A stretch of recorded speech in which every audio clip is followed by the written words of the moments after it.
My dad slapped me across the face, hard enough that my vision flashed white and the walls of my own condo seemed to tilt for a second. He didn't shout, he didn't warn me, he just lifted his hand the moment I said the one word he never expected from me, no. This all happened after my parents sold their house, gave my brother a $950,000 home, and then arrived at my door with suitcases ready to take mine too. Everyone thinks the slap was the moment everything shattered, but the truth is, that was only the cover of the story. My name is Natasha Bennett, and for most of my life I learned to survive by staying quiet. Not invisible, just quieter than the people who always seem to take up the whole room. My brother Daniel was one of those people, the kind who didn't just enter a space but rearranged the air around him. My parents adored that about him. They used to say he was destined for something big while I was steady, dependable Natasha, the one who never needed anything. Maybe that's why at 30 I'd built a life that ran on order and discipline. My condo in Fort Wayne was my sanctuary, clean lines, warm lighting shelves, organized by color and height. I liked coming home to silence after spending all day analyzing numbers for clients. Silence made sense to me. Silence didn't lie. The night everything shifted, fall had already begun. The air carried that thin crispness that smelled like burning leaves and change. I just brewed a cup of coffee and kicked off my heels when the doorbell rang 3 quick, frantic chimes. No one rings like that unless there's an emergency or a mistake. When I opened the door, my parents were standing there with 2 suitcases each like travelers who'd missed their flight. Mom's eyes were wide glossy. Dad's jaw was set too tight. "We lost the house," Mom whispered, pulling me into a hug that felt rehearsed. "Bad investments. We have nowhere to go." I stepped aside because what else do you do when your parents show up claiming they're homeless? I made room for their suitcases, told them they could stay a few days, though. The way Dad exhaled, long relieved, made my stomach knot. Mom busied herself in the kitchen, moving through my cabinets like she'd lived there for years. "You need better spices," she murmured, rearranging everything I'd carefully placed. Dad settled onto my couch, remote in hand, flipping channels like it was his living room. "Did you talk to a lawyer?" I asked gently. "Or the bank, or anyone?" Mom's smile froze. "Sweetheart, it's complicated. Complicated how Dad didn't look at me. We're figuring it out." I recognized that tone, the one they used whenever the truth wasn't convenient. Still, I tried to believe them. Tried to swallow the unease building in my chest as they sidestepped every question about what actually happened. But then came the little things. Mom stacking her skincare bottles in my bathroom. Dad tightening the screws on a cabinet like he was settling in for a renovation. The way they said "we" when talking about my condo. The way Mom smiled at me and said, "It feels like home already." And the thing about silence, the thing I loved most about it, is that it makes every wrong sound louder. Something was off, and I could feel the truth pressing against the walls of my condo, waiting to break through. By the 3rd morning, the smell of my mother's pancakes filled my kitchen like a fog I couldn't escape. She hummed softly, too softly, while flipping them on my skillet, as if pretending we were back in my childhood home. Dad sat at the counter, scrolling through his phone, commenting on the news like this was his daily ritual in his house. I watched them quietly, my coffee cooling in my hands. "Have you two started looking at rentals?" I asked. "Or talked to anyone about next steps?" Mom froze just long enough for me to notice. "It's only been a few days, honey. Give us time." Dad didn't bother looking up. "You're rushing things, rushing." They had shown up with 4 suitcases and 0 explanations. I stirred my coffee. "I'm not rushing. I'm asking." Dad finally met my eyes briefly, sharply, before looking away. "Drop it for now." That tiny flash in his expression made something cold settle inside me. They weren't confused. They weren't overwhelmed. They were stalling. That afternoon, I stepped onto my balcony and dialed Adrian Cole. We'd gone to college together. Now he worked as a lawyer in the city. If anyone could help me cut through whatever fog my parents were creating, it was him. "I need you to check something," I said. "My parents claim they lost their house." His voice softened. "Natasha, are you okay?" "Not really. Just see what you can find." He promised he would. When I went back inside, Mom was reorganizing my pantry again, stacking cans into neat pyramids. Dad had taken over my sofa shoes off remote in hand, muttering about fixing the loose hinge on my hallway door, as if he planned to be here long enough to care. "Dad," I said, trying to stay calm, "that door is fine." "Needs a man's touch," he replied. My grip tightened around my phone. That night, I lay awake, staring at the ceiling, listening to the unfamiliar sounds of 2 extra people breathing in my condo. Every instinct in me screamed that I didn't have the full story.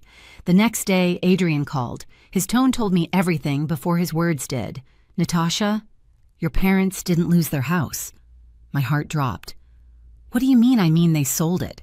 Voluntarily." I pressed a hand to my chest. "Sold? Why?" There was a cash transfer. The buyer wired the full amount, $950,000 straight, into an account connected to a property under Daniel's name. I stared at my balcony railing, the metal suddenly cold against my palm. My parents sold their house and gave my brother a $950,000 home, I'm afraid so. Silence stretched between us, punctured only by the sound of my own breathing. Adrian continued, "They didn't lose anything, Natasha. They made a choice. And now they're at your place because they don't have one anymore." I closed my eyes. The truth slammed into me so hard it stole the air from my lungs. Of course. Daniel, the golden child, needed a boost, so they handed him their entire life savings. Not a loan, not a discussion. A house. Almost $1 million. And then they came to my door, spinning a story about bad investments, expecting me to carry what they'd handed away. I walked back inside, feeling like a stranger in my own home. Mom was at the kitchen table, sorting through what looked like her skincare collection. Dad had taken apart my hallway door screwdriver in hand. They looked comfortable. Too comfortable. Like this was their home now. "Natasha," Mom asked, smiling softly, "You okay?" I stared at them, really stared, seeing the truth beneath every gentle lie. They hadn't come here because they needed me. They'd come here because they expected me to be the backup plan, their safety net, their second home. Something in me shifted, slowly, carefully, irrevocably, and that's when I knew the confrontation was no longer optional. It was coming, and it was going to hurt. The confrontation began long before the slap. It started with a single sentence, quiet, sharp, spoken across my own kitchen counter the next morning. "You two need to start looking for another place." I said it gently at first, almost apologetically, like I owed them softness after everything they'd done. Mom blinked up at me from her coffee mug. Dad stopped fiddling with the cabinet hinge. "What do you mean?" Mom asked, voice small. "I mean, you can't stay here long term. You sold your house. You made a choice. This can't be your backup plan." The silence that followed wasn't confusion. It was offense. Mom's face tightened. Dad's shoulders hardened. "We're your parents," Mom whispered. "Where else are we supposed to go?" Dad added. "You're being dramatic." "No," I said, steady this time. "I'm setting a boundary." Dad turned toward me fully, the screwdriver still in his hand. "We gave your brother a home because he needed help. You're fine. You've always been fine." There it was. The truth laid out like an accusation. My independence wasn't a strength to them. It was an excuse to use me. I didn't raise my voice. "You lied to me. You said you lost everything. You didn't. You handed everything to Daniel. So no, you can't stay here." Mom's eyes widened, tears gathering instantly, as if she could cry her way out of reality. "Natasha, sweetheart." But the guilt didn't land this time. I'd grown up feeling it like a weight around my ribs, but now it slid right off. Dad stood up slowly. "We're not leaving." "You are," I replied. "Today, or tonight, but you're leaving." The room tightened, the air turning heavy and sharp. I felt something in the house shift, a boundary snapping back into place after years of being ignored. Dad stepped closer. "Say that again." "No," I said simply, "you need to leave." And that was when he snapped. No build-up, no argument, just a sudden brutal crack across my face. My vision flashed white, the room tilted, my skin burned hot under his palm. For a split second, he froze like even he hadn't expected himself to do it. Mom gasped, but she didn't step toward me. She didn't move at all. The shock didn't hit me first. The clarity did. Because in that moment, I knew that if I didn't stop this right now, it would only deepen, only spread, only grow into something uglier than we could ever come back from. I straightened slowly, hand pressed to my cheek. "Get out of my house." Dad's voice dropped low. "You don't talk to me like that." I didn't answer. I walked to the kitchen counter, picked up my phone, and dialed 3 digits. "Natasha." Mom gasped. "Don't do this. He didn't mean, he hit me," I said, still staring at Dad, "in my own home." When the dispatcher answered, my voice didn't shake. "Yes, I need officers at my address. I have 2 people refusing to leave my property." Dad's jaw twitched, but he didn't move toward me again. Mom started crying loudly, desperately, but even her sobs felt like another performance, another way to shift blame back onto me. Mr. Crawford, my neighbor, knocked on the open door. "Is everything okay?" "No," I said, "but it will be." When the officers arrived, the room changed instantly. Dad tried to argue, but he had no legal ground. Mom pled with them, wiping her tears, insisting they were victims in all of this. But the officers only looked toward me. "Do you want them removed from the property?" "Yes," I said. "I do." Minutes later, they were gathering their suitcases, the same ones they dragged in with false stories and half-truths. And as they walked out of my condo, escorted by law enforcement, something inside me finally fully clicked into place. This wasn't collapse. This was the beginning. My beginning.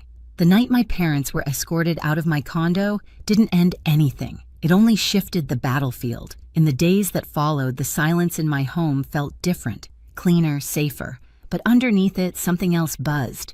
The knowledge that Daniel, my parents, and the choices they'd made were all beginning to unravel. 3 days after the incident, I got the first call from Marissa Daniel's girlfriend. Her voice was tight, almost frantic. "Natasha, are your parents with you?" "No." A shaky breath. "He can't do this. He can't just shut down like this." "Marissa, what's happening?" But before she could explain, the call dropped. I didn't hear from anyone again until 2 weeks later when my grandmother Evelyn called. Her voice was steady, but I could hear the storm beneath it. "You need to come over," she said. "It's time you heard what's going on." When I arrived, she led me into her kitchen where sunlight streamed across the wooden table. Rolled up newspapers sat next to her coffee mug. "Your parents have been staying here." I blinked. "Here with you. They showed up the night after you called the police. Told me they needed a place to think." I exhaled sharply. "And what have they been doing?" Thinking Evelyn's lips pressed into a thin line. "No, they've been arguing. With each other. With Daniel. With themselves. They're unraveling Natasha." I sank into a chair. "Why?" She slid one of the newspapers toward me. The headline made my stomach grip. "Local man faces foreclosure." After failed startup gamble. Daniel's name wasn't listed outright, but the details were unmistakable. The property value, the location, the timeline. "He mortgaged the house," Evelyn said quietly. "The one your parents bought him." I felt the air tighten. Mortgaged. How much? Almost all of it. My breath caught. "And the investment gone," she said. "Lost in a month. Fast, reckless, poor decisions all around." Of course it was. Of course Daniel, for all his charm and confidence, had gambled their entire lives on a dream he barely understood. Evelyn reached across the table. "Your parents believed they were helping him, but they never imagined how deep the hole was. They're facing consequences now." I swallowed. "What do they want from me? You," she said, "are the only stable one. They want you to fix it." Those words hit harder than they should have, because that was the point, wasn't it? I'd been their safety net since the day I turned 18, and they thought they could fall back on me again, no matter how deeply they cut me first. Before I could respond, a car door slammed outside. Evelyn's gaze shifted toward the window. "That'll be them." Mom walked in first, her eyes red, but her posture rigid. Dad followed, shoulders hunched so different from the man who slapped me weeks earlier. And then Daniel stepped inside, last pale, exhausted, defeated. The 4 of them stood in the doorway like a portrait of collapse. Evelyn cleared her throat. "Sit." We all did. Mom's voice trembled. "Natasha, we didn't come here to fight." Dad stared at the table. "We want to explain." Daniel couldn't look at me at all. I folded my hands in my lap. Then explain. Mom started. We sold the house because Daniel's startup needed a push, and the house we bought him, we thought it was an investment in his future. An investment you didn't even tell me about, I said. Dad winced. We didn't think you'd understand. That sentence burned. I'd heard it my whole life. Didn't think I'd understand, I repeated softly, or didn't think I mattered. Dad opened his mouth, then closed it again. Mom wiped her eyes. Daniel finally spoke. I messed up, he whispered. I thought I had a good idea. I thought I could turn it into something that would make you proud. At what cost, I asked. He didn't answer. He didn't need to. The foreclosure notice, the failed investments, the mortgage, everything spelled out the cost. Dad leaned forward. We know we hurt you. What happened in your condo? It should never have happened. I stared at him. You hit me. His face collapsed. I know. The words scraped out of him. I was angry, embarrassed. Losing everything. It made me someone I shouldn't be. Mom reached for my hand, stopped halfway. We didn't come here to ask you to fix anything. We came because Evelyn told us the truth. What truth? That you don't owe us your home, she said quietly, or your life, or your forgiveness. The room went silent. Even the house seemed to hold its breath. Evelyn spoke then, calm but firm. Family can make mistakes, big ones, but healing doesn't start with fixing numbers. It starts with owning the damage. Daniel nodded, tears spilling. I'm trying. I'm looking for work. I'll pay back what I can, Mom whispered. We want to make things right, Natasha, but we'll do it without sinking you again. Dad swallowed hard. If you let us, we'd like to earn your forgiveness, not demand it. The anger inside me loosened, not disappeared, not forgotten, but loosened enough to breathe. I can't fix your choices, I said, and I won't carry them anymore. But I'm willing to talk. Slowly, carefully. Mom broke into sobs, not desperate, not manipulative this time, but relieved. Dad nodded once, deeply. Daniel finally looked up, gratitude written all over his tired face. Evelyn smiled softly. Good. Then this is the real beginning. And it was. Not the beginning of forgetting, but the beginning of understanding just how much we had to rebuild separately, first, then maybe someday together. In the weeks that followed, everything moved slowly the way new healing always does.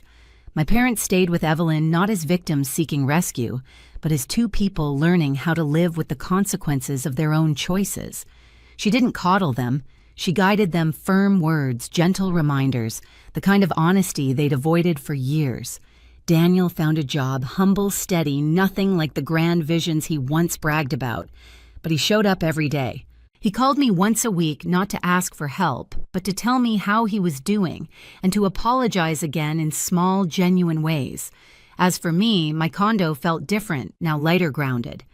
I added a new lock, rearranged a few things, not out of fear, but out of reclaiming. Adrian checked in often, reminding me that boundaries weren't walls, but doors I controlled. One quiet Saturday, I visited Evelyn. My parents were in the yard, raking leaves, working side by side. They looked up when they saw me. Not guilty, not demanding, just hopeful. And for the first time, I felt something other than anger. I felt possibility. We're not a perfect family now, maybe we never were, but we're finally an honest one. I learned that forgiveness doesn't mean erasing the past. It means refusing to carry someone else's mistakes on your back. My home is mine again, my peace is mine again, and the future. Well, we're rebuilding it one careful step at a time. If any part of my story resonates with you, share your experience in the comments and subscribe for more stories like this.